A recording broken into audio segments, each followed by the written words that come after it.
5 முற்பகல் 7 மணிக்கு 100 மணி நேரத்திற்கு பிறகு நேரம் என்ன? முற்பகல் 7 மணிக்கு அப்படிங்கறதுனால நான் இப்ப தற்போதைய டைம் 7ன்னு எடுத்துக்கிறேன். சோ எத்தனை மணி நேரத்துக்கு அப்புறம்? 100 மணி நேரத்துக்கு பிறகு. ஓகேவா? சோ அப்ப நான் அதை n அப்படின்னு எடுத்துக்கிறேன். சோ n வந்து 100. ரைட். இப்ப நம்ம இறுதி நேரம் எண்ட் டைம் தானே கண்டுபிடிக்கணும். அதை நான் e அப்படின்னு வச்சுக்கிறேன். அப்ப நமக்கு என்ன தெரியும்? இந்த 7 மணியையும், அதாவது முற்பகல்ல 7 மணி இருக்கு இல்லையா, அதையும் இந்த 100 மணி நேரத்தையும் நம்ம கூட்டணும். சரிதானே? சோ இது ரெண்டையுமே கூட்டினா நமக்கு என்ன கிடைக்கும்? t plus n கொடுக்கறது தான் என்னது e. சோ இது ரெண்டையும் கூட்டினா நமக்கு கிடைக்கிறது இந்த e. சோ அதான் இங்க போட்டிருக்கேன். ஓகே. இப்போ t என்னது 7. அடுத்து n என்ன 100. So that is equal to e. இப்போ எல்லையும் 100யும் கூட்டினீங்கன்னா 107 அண்ட் e அப்படியே நான் போட்டுக்கிட்டேன்.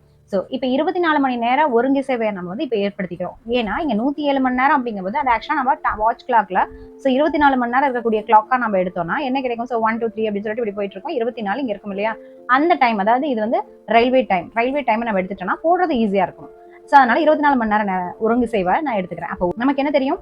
a கான்ஃபரன்ஸ் டு b மற்றும் n இருந்தா அதை எப்படி எழுதுவீங்க?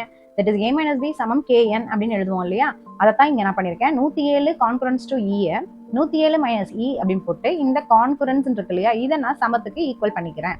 That is equal to kn அப்படிங்கும்போது இங்க மட்டுங்கிற இடத்துல என்னது 24 இருக்கு. அப்ப k இன்ட்டு 24 போட்டுக்கோங்க. அப்ப 107 மைனஸ் e சமம் 24k. ஏன்னா நம்ம இதை முன்னாடி தான் எழுதி ஆகணும், அதனால 24k போட்டாச்சு. ரைட். இப்ப பாருங்க, 107ல இருந்து ஏதோ ஒரு நம்பரை நம்ம கழிக்கணும், அது 24ஆல வகுபடணும். அப்படித்தானே? சோ பாருங்க, இப்ப ஒரு 24 தெரியும், 2 டைம் எடுத்தா 48, 3 டைம்னா 72, 4 டைம்னா 96, 5 டைம்னா 120. இப்ப இங்க என்ன இருக்கு? 107ல இருந்து ஒரு நம்பர் கழிக்கணும்னு சொல்லியிருக்காங்க. அப்போ 120 நம்ம எடுக்க முடியாது. அப்ப 107ல இருந்து நம்ம ஒரு நம்பரை கழிக்கணும் அப்படின்னா 96 வேணா ட்ரை பண்ணி பார்க்கலாம். அப்ப 96ங்கிறது இந்த 24ல முழுசா வகுப்படுது. தட் இஸ் மீதி வந்து 0 ஆகுது. அப்படித்தானே? சோ 96 24ல வகுங்க, என்ன கிடைக்குது? சோ 4 டைம் 96 போட்டீங்கன்னா மிச்சம் 0 கிடைக்குது. சோ நான் இங்க எழுதிருக்கிற போல எல்லாத்தையும் ஃபுல்லா எழுதணும் அப்படிங்கிற அவசியம் எல்லாம் கிடையாது. தற்போதைய டைம் 7 மணின்னு போட்டுக்கோங்க.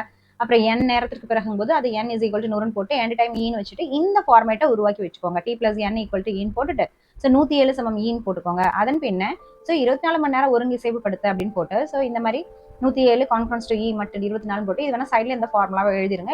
தட் இஸ் e சமம் 11 அப்படின்னு போட்டுட்டு அப்படி போடும்போது 24ஆல் முழுவதுமாக வகுப்படும். எனவே e சமம் 11. அப்ப நேரம் சமம் 11 am, முற்பகல் 11 மணி அப்படிங்கிறது இதுதான் நம்மளுடைய சொல்யூஷன்.